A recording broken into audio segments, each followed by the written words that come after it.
substance abuse and college students. Why should we care? There are 4 characteristics of substance abuse that make it universally seen. It's the fact that it's compulsive, progressive, repetitive, and obsessive.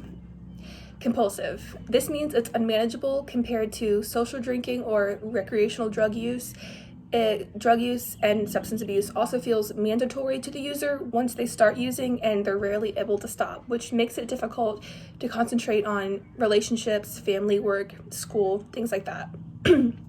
Progressive. This means the disease will usually continue to get worse until the user becomes seriously ill or debilitated. Repetitive. Users use and repeat the same destructive behaviors over and over. When people try to get clean, they almost always relapse without a strong support system. Obsessive. Once users cross over from the chemical abuse to addiction, their thoughts are consumed by the drug again, making it virtually impossible to stop without intervention. So why do people abuse and use drugs or substances? The number one reason is it creates a reward system, which means it triggers the release of dopamine in the brain. Once this trigger is activated, the user will be driven to repeat the same behavior in order to repeat that feeling of euphoria. Once you try to stop, the brain creates a physical and emotional withdrawal symptoms to compel the brain to take more of the drug, which essentially overcomes one's willpower and self-discipline. And a lot of college students use substances as a way to cope with stress. It's like a learned response to stress. And then, of course, once one learns that a behavior will relieve emotional pain, fear, etc., they're likely to repeat the behavior.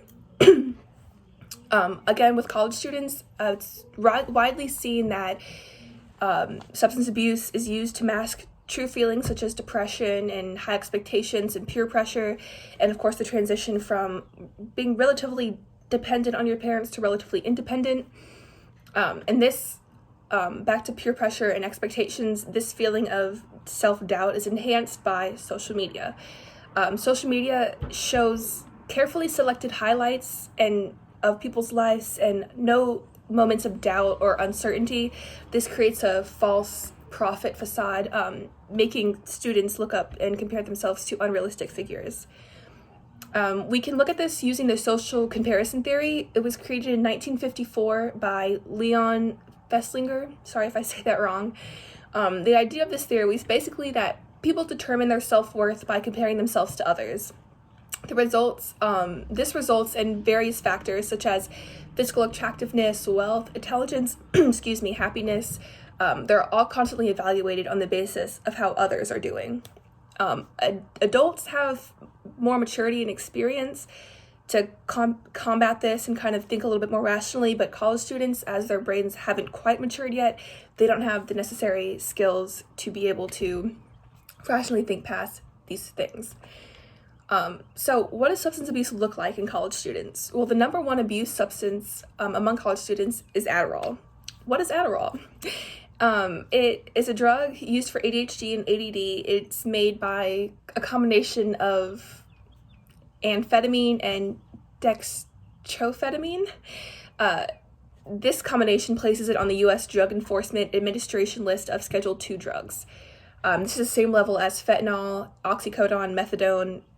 It causes severe physical and psychological dependence.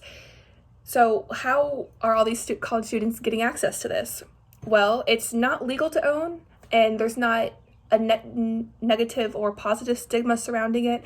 It's prescribed, and for the most part, it's seen as a helpful drug for when it's used for what it's for. And then, of course, binge drinking. But why should we care, essentially? Well, addiction affects the areas of the brain responsible for functioning, judgment, and reasoning. Those who struggle lose the ability to think clearly about their behavior and its impact on their lives. Addiction distorts the boundaries between right and wrong.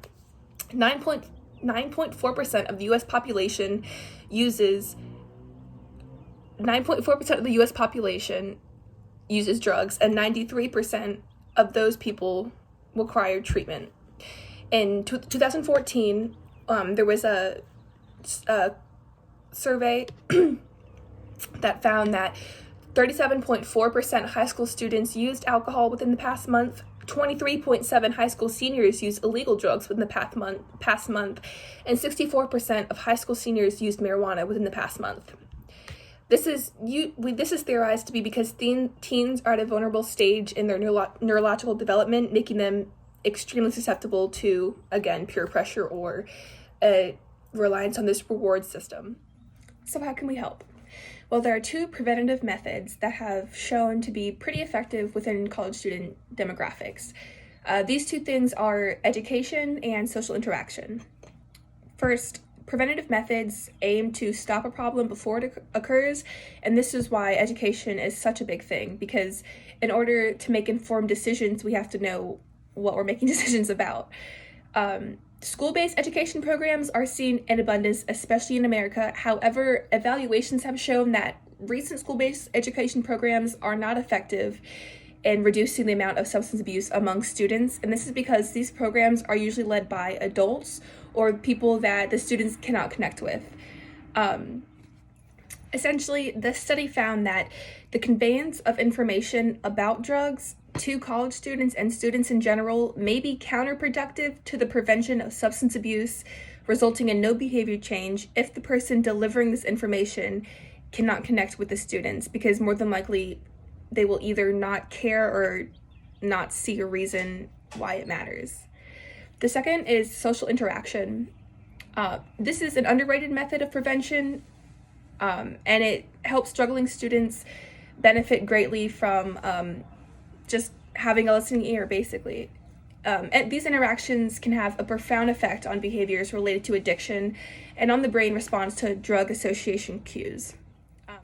It is suggested that social interaction can change the activity of a specific neurological circuits that control drug craving and relapse. And this was from a study done by Dr. Venero from the Intramural Research Program of the National Institute of Drug Abuse. Dr. Venero created an experiment using rats to test the theory of social interaction and drug use. And his studies showed that when given a chance, the rats repeatedly chose social interaction over self-administration of heroin or methamphetamine. So basically, they were in an entrapment, and they were given a choice either to be in a cage with their friends or by themselves using drugs. And more than likely, the rats chose social interaction.